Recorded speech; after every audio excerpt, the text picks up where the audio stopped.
ایک طرف پاکستان کا پنجاب، دوسری طرف بھارت کا پنجاب، اور ان دونوں کے درمیان ایک ایسی سرحد جو صرف زمین کو نہیں دلوں کو بھی جدا کرتی ہے۔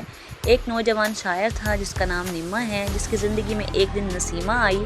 مذہب الگ تھا، ملک الگ تھا، مگر دل ایک دوسرے کے قریب آ گئے۔ یہ محبت عام محبت نہیں تھی، کیونکہ نسیمہ سے ملنے کے لیے نما کو سرحد کی پابندیوں کا سامنا کرنا پڑا، خاندان کی مخالفت، ملکوں کی سرحد اور جدائی کا درد۔ لیکن کیا سچی محبت ان سب رکاوٹوں کو شکست دے سکتی ہے؟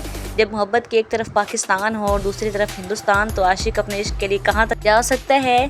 نما اور نسیمہ کی کہانی صرف محبت کی نہیں بلکہ انتظار، جدائی اور قربانی کی داستان ہے۔